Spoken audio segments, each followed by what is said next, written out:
I'm Lara Labuda, and you are listening to the Purple Chair Podcast, and this is episode 5.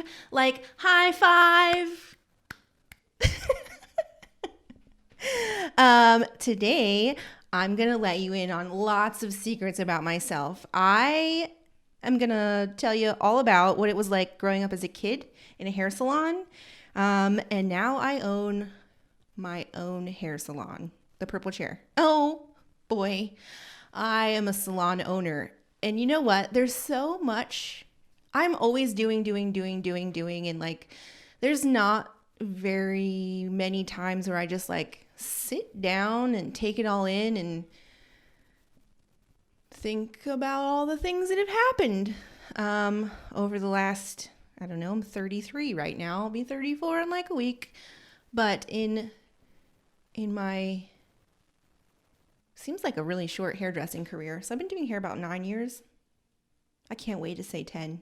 I'm looking forward to 10. 10's a good number. There hasn't been a lot of opportunity for me to just sit down and be like, okay, Lara Labuda, salon owner. I own the Purple Chair. It's well worth it, but it was a lot of work. It's crazy. Mind-blowing. So like I said, I was a kid and my mom went to hair school. I think I was like 5 or 6. And we were living in Pennsylvania and she was going to hair school in Jeanette. And if you guys are from Pennsylvania and know about Jeanette, there used to be this amazing bakery called Jeanette Bakery. Oh, the apricot cookies and the raisin cookies. I'm having a really good memory right now. Hold on.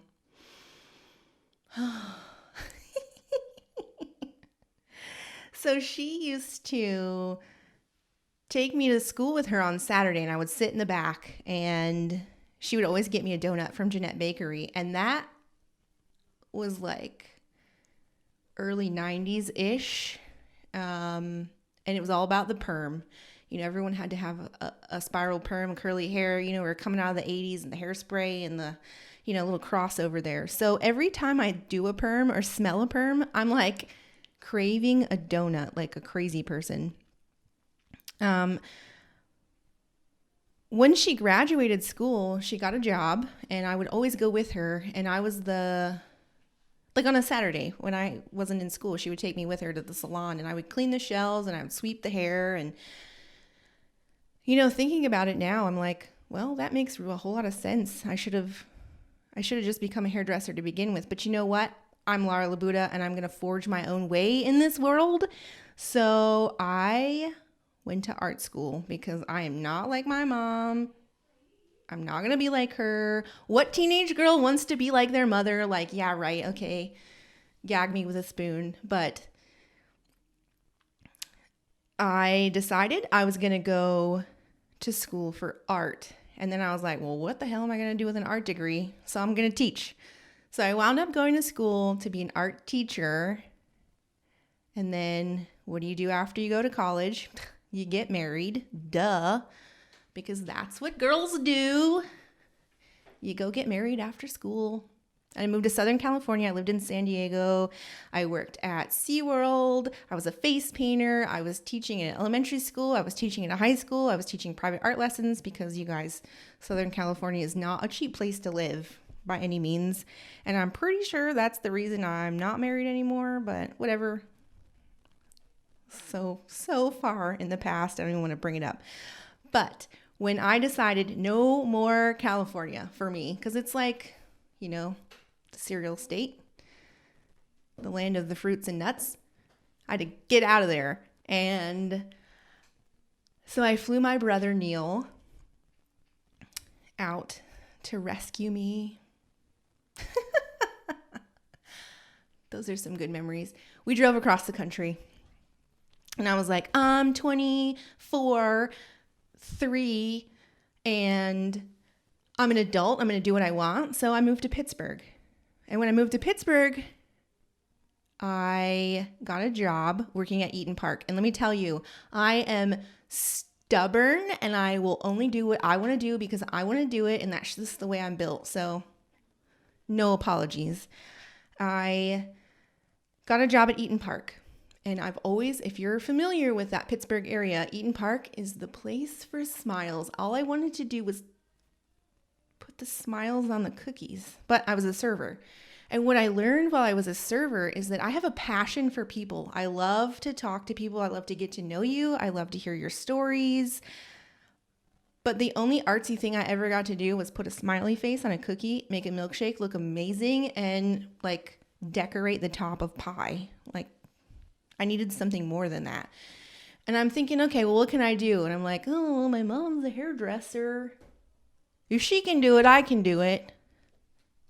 And here we go. So I was like, I'm going to go sign up for school. So I showed up at the Paul Mitchell School in Monroeville, Pennsylvania, Bella Capelli Academy.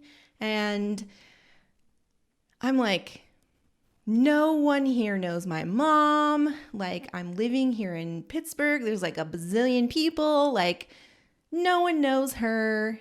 Okay, side story. She was a director at a school here right down the street. And she knows everyone who's anyone who does hair in Columbia. And I signed up for the tour of the school to see if it was a thing I wanted to do. And I show up, pull in the parking lot, I get out of the car, I walk up to the door, and I literally almost fell over because who's standing in the doorway? It wasn't my mom. It was one of my mom's coworkers from the school right down the street, like 2 miles down the street from where I'm sitting right now. And I'm like, what are you doing here? She goes, oh, I saw your name on the list, so I thought I would come and say hello. And I'm like, if you tell my mother I'm going to cosmetology school, I'm not going to start. We're not going to be friends. So I signed up. I started school. I went through my first 300 hours. And I'm like, all right, well, I can't hide this from my mom forever. And I know when I tell her, I'm going to get that big fat I told you so story, that moms like to do. So I called her and said, hey, Mom, guess what I'm doing? I'm a hairdresser. And she's like, oh, that's great. I'm so excited. Like, I own a salon. You could totally come down here, but I totally told you so. I told you should have gone to school when you were younger and when I was teaching and blah, blah, blah. Anyway, I could go on a rant about that all day. But so I guess long story long, I packed up my stuff and moved to South Carolina because it snowed and I don't like snow. I scraped my car one time. I was like, get out of here with that. No snow for Laura. No snow for Laura.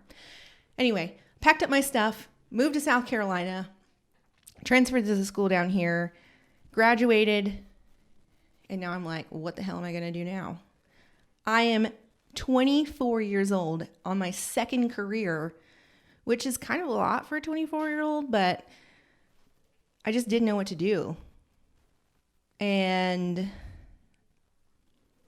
there are so many options in the cosmetology industry. I have friends who I graduated with that are like brand educators. I have friends who are salon owners. I have friends who just want to be stylists behind the chair. I have friends that are traveling the world and doing hair. Oh my gosh, there's so many opportunities in this industry. You don't just have to stand behind the chair. So what I decided to do is I was going to hightail it into high gear and build my business and have people in my chair because that's what I went to school for. That's what I was going to do. I worked for my mom, which is no easy task, by the way. I love my mom, but working with her and spending time with her, two totally different things. We're like best buds now. We call each other every day on the way to work, to and from. It's like we hang out all the time. Not when we work together, though. So I set out on building my business, and the very first thing was I was like, I need butts in this chair because I need to make some money. I just went to school. I'm on my second career. I'm 24, blah, blah, blah, whatever.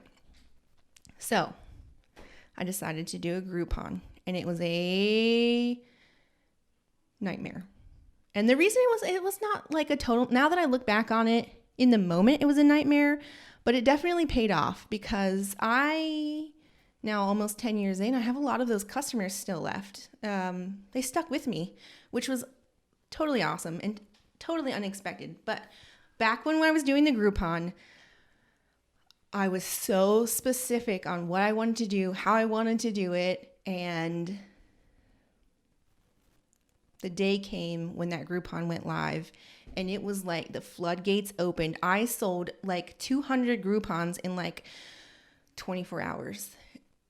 And that's like having 200 people call you all at the same time. And you're like, holy shit, there's not enough hours in the day.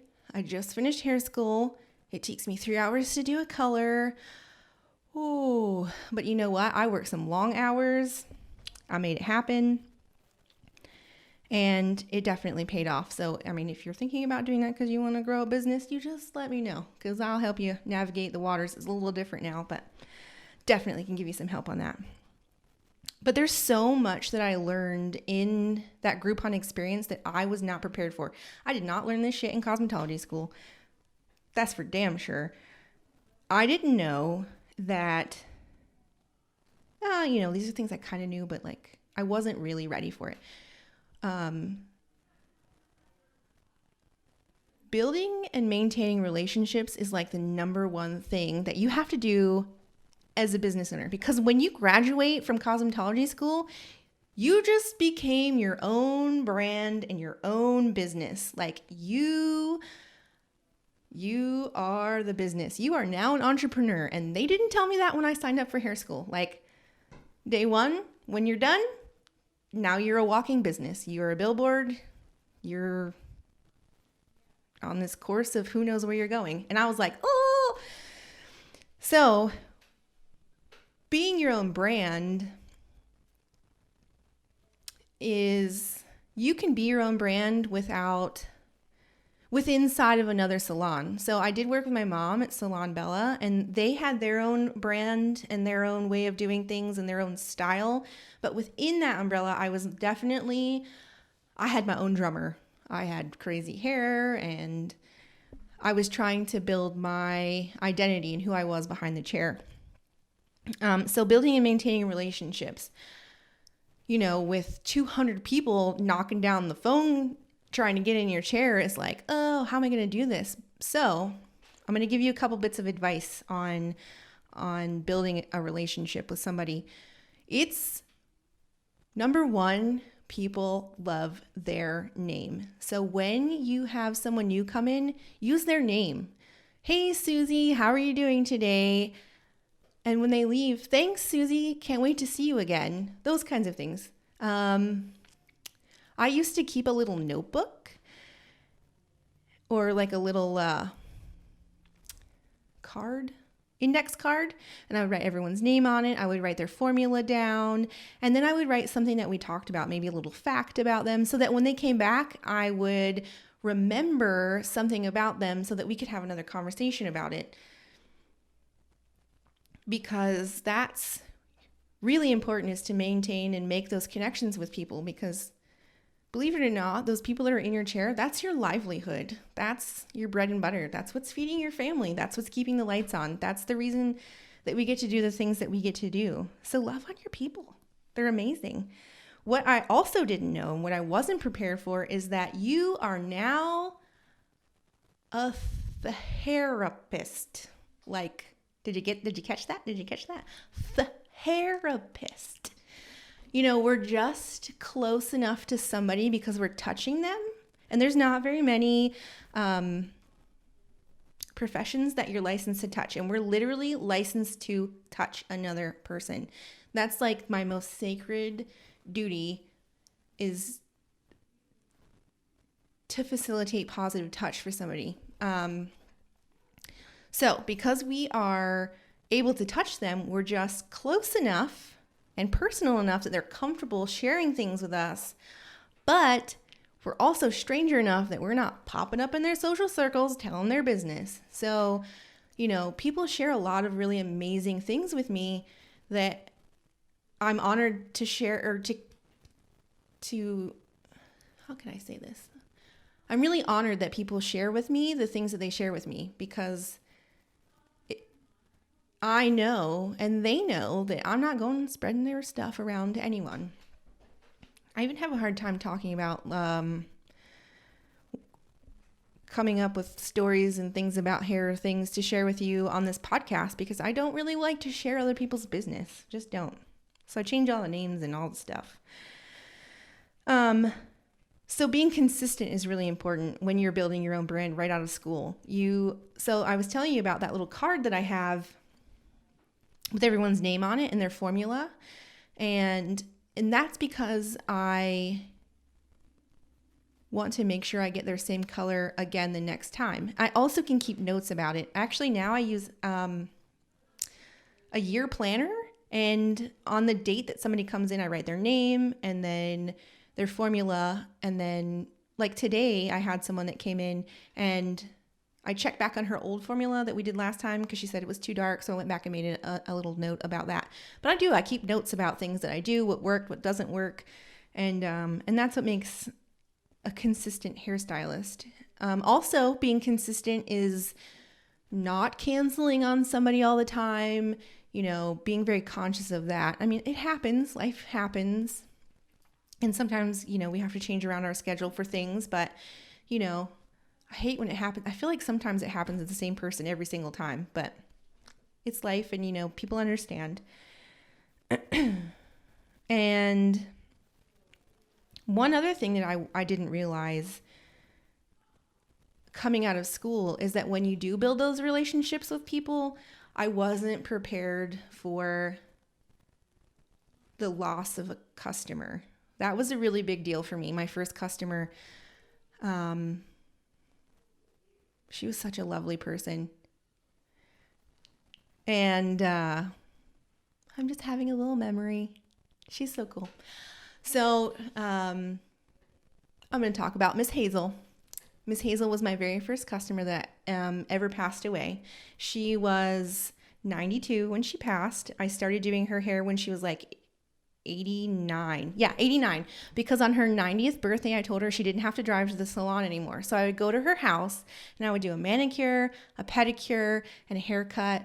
I would also bring her lunch, and then we would have lunch, and I would pack everything up and go back to the salon. She lived right around the corner, so it was no big deal. And so I would come, and every 4 weeks I'd come in, I'd set up, we would do the thing, manicure, pedicure, haircut. We'd have lunch, we'd chat a little bit. I mean, we get this opportunity to meet people from all walks of life, pick their brains. This woman was 92. That's 3 of my lifetimes that I got to talk to her about. It was unbelievable. I got some amazing stories from her. So as the years progressed, she started to become a little slower, and I would come in, she would make sure the door was unlocked, but then she would go back to her nap, and I would lock the door and let myself out. And we made our next appointment, and that next appointment came, and I used to call her before I would show up over there just to make sure she was awake and she was moving around and to get her lunch order. And so I called, and the lady that was helping her at the time said, "I don't think she's going to need her hair done today." And I said, "Oh, well, it's okay. I'll just go and I'll just come and I'll see her. No big deal. I have the time anyway. I've set aside the time. So I show up at her house, and it was the very last time I got to spend time with Miss Hazel. And it was such a beautiful moment. I got to hold her hand. I brushed her hair.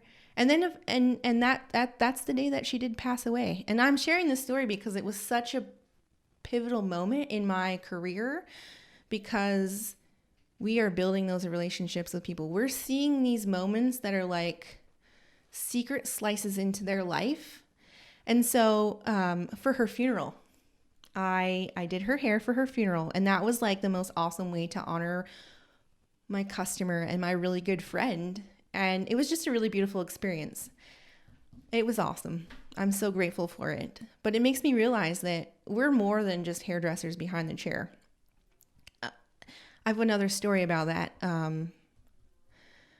Also, when we're getting gals ready for their weddings. You've been to a wedding? You go in, you sit down, the bride comes down the aisle, the ceremony lasts for 7 minutes, and then you get to dance, and drink. It's the best part. Party. And take pictures. And if you need a wedding photographer, I know a really good one. You just let me know.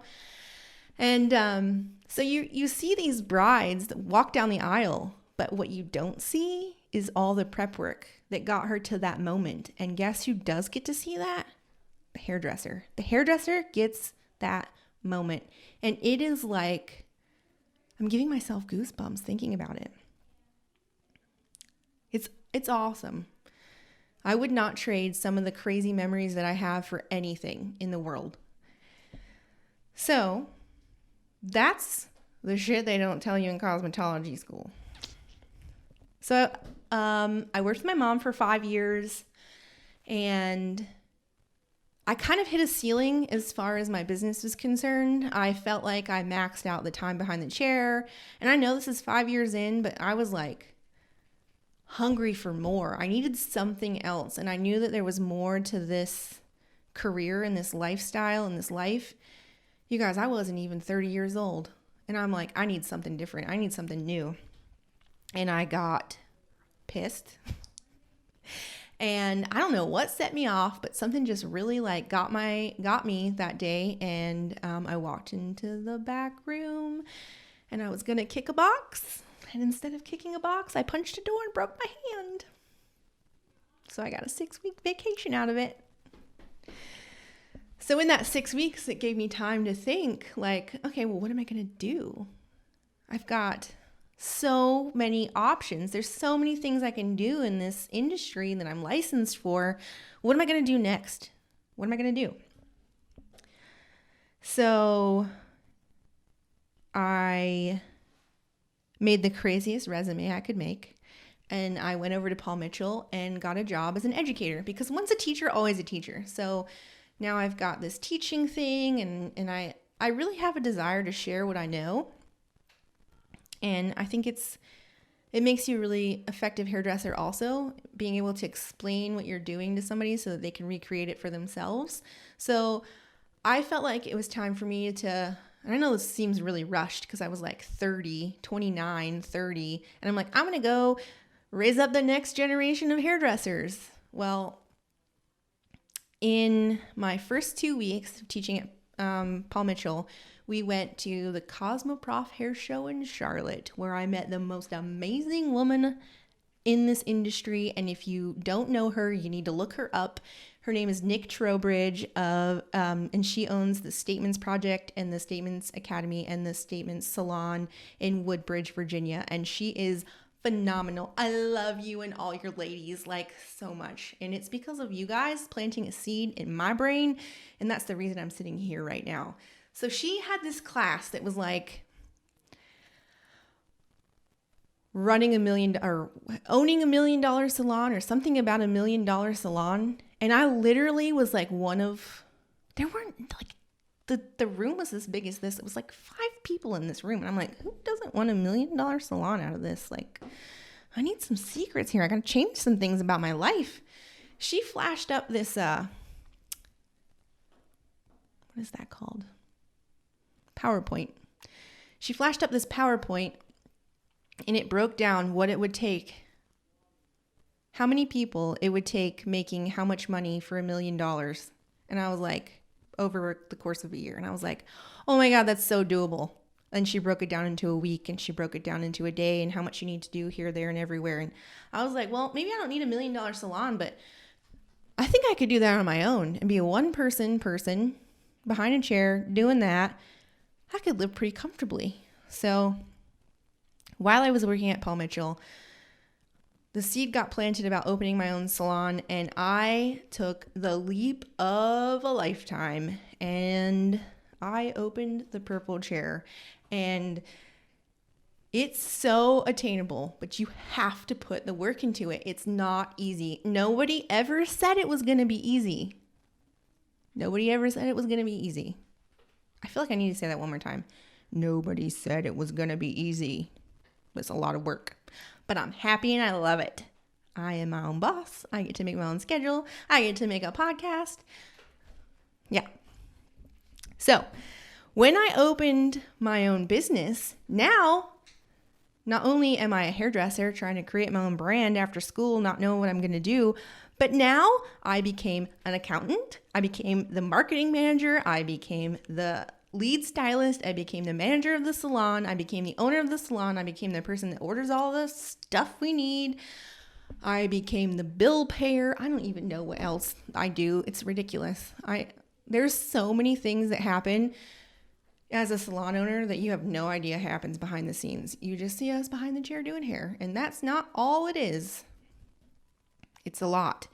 And when I moved, I was like, oh, I'm just going to move, and I'm 28 minutes away. It was like 28 minutes, 20 miles. I don't know, something like that.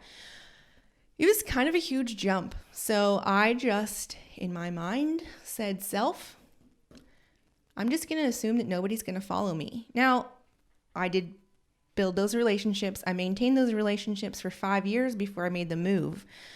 But I didn't know who was going to want to drive across town, who was going to want to sit in this chair, who was going to even want to come to a tattoo shop, because I was in a really different part of town. And here I am dragging people across town into a tattoo shop where you got to come in the back door. You got to know where you're going.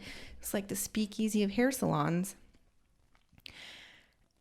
So I didn't even know if anyone was going to show up on my first day. Well, that's not true. I kind of had a couple appointments, but people come, they want to experience it one time, check you out, make sure you're still alive, and then right back to the salon they came from, because people are creatures of habit. I was pleasantly surprised that a lot of people came with me. I did meet a lot of new people, and working in a tattoo shop was so different. It was so much more my kind of vibe, my kind of people, and it was awesome. So the things I learned about opening my own hair salon is, first of all, it's not for the faint of heart. And people tell you, charge what you're worth. What the F does that even mean? Charge what you're worth? I know I am worth $1,000 a minute, but who's going to pay for that? So I had to come up with, what does that mean? Charge what you're worth. Just let that sink in for a second. What are you worth? Who tells you what you're worth? So the way I calculated my pricing was very specific, because I'm the kind of person that's like, oh, Laura, would you do this for free? And I'm like, oh, sure. I don't mind. But you know what? That's not going to keep the lights on. It's not going to keep food in my belly, and it's just not going to work. It's not going to be able to provide me with a life that I would like to have. So I came up with this formula where I've calculated exactly the amount of product that I want to go into each service, figure out how much time it's going to take me to do the service, calculated my budget, my overhead, divide that by how many hours I'm working in a day, add in what I want to make per hour. That's where my pricing comes from. So if you have questions about that and you want to know more about that, I can definitely point you in the right direction with some resources and some help with it. You can send me an email. My email address is purplechairsalon@gmail.com if you want to know more about that. I love sharing what I've learned along this salon owner journey that I'm on, because I don't have the answers, because I don't know them yet. I'm learning them as it's happening, making it up as I go along. This is not a dress rehearsal. This is the real deal. So finally get 2 years into owning my own business, almost to like the day. Feel like I have this pretty good. I have an employee that's pretty reliable. She's amazing. She's helping me out. Like, things are going great. I feel like I hit another ceiling because I was renting a booth at a tattoo shop. And if you've ever gotten a tattoo, they're not very big. And I'm like, well, I feel like we're at max capacity and we're just like pushing the walls, and stressing me out to think about it. And I was like, we should move. I don't know. I'm scared, blah, blah, blah. And then I wake up one morning to a message from a police officer that said a car has hit your business. And I'm like, what the F? I can't. They don't prepare you for that in cosmetology school. Not even close. Okay, so you wake up one morning and there's a gaping hole in the side of your salon. What do you do? Like, who out there has navigated this system before? Well, that was... I feel like I've been talking and not breathing. Yikes. Everything I love gets hit by a car. Even my husband. Story for another day. So, and Rachel, it's not Waffle House.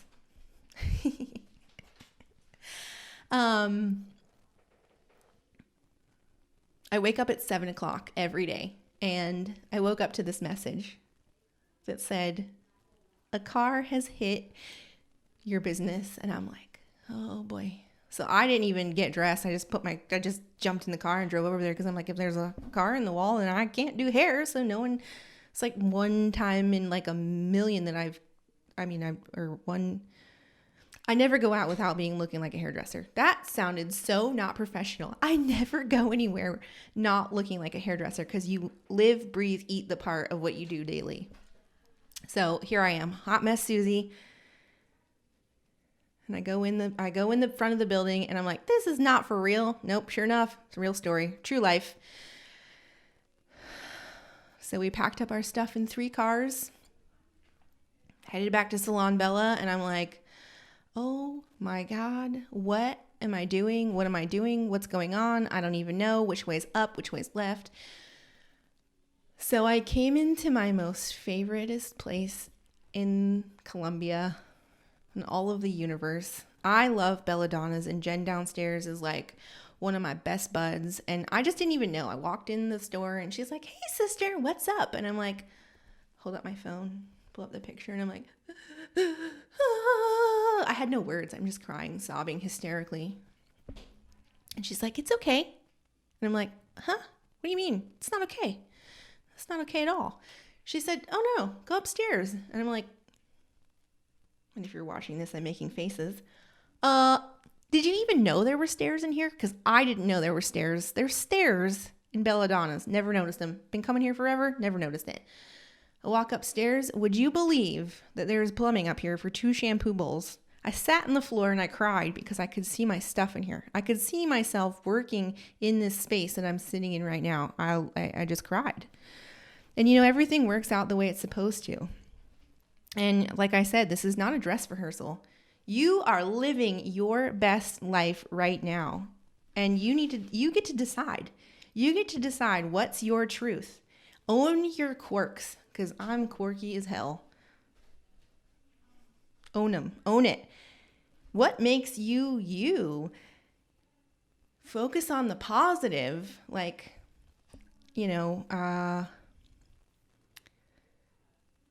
you get to decide how you want to live your truth and your life. And I could ramble on for a million years about this. And I also wanted to figure out who I was aside from a hairdresser. And that's how I wound up belly dancing. But I'm stubborn as heck. That sounds like my grandma. I'm stubborn as heck. And I'm not doing anything I don't want to do because I don't want to do it. And the time is now. So you have to do what makes you happy. You have to do what makes your world go round. Because you only get one chance to be Lara Labuda. And this is my only opportunity to be Lara Labuda. And I plan on making it the best Lara Labuda experience that I can with no regrets. I'm going to experience as much as I can. I'm going to travel like nobody's business. And you get to do the same. You get to write this chapter of your book. So I want to hear what you have to say about your chapter in your book and what makes your life awesome and what would make your life the best life ever. Page flip. So I want to thank you so much for hanging out with me today and listening to episode 5. And I let you in on a lot of bit of secrets into my Lara Labuda world. And I want you to leave me a comment with what would make your best life the best life ever. And don't forget to like, share, subscribe, let your best friends know about the Purple Chair podcast, and check us out across all of our social media and our website, thepurplechairsalon.com. Thanks, and I want to wish you the best life ever. Bye.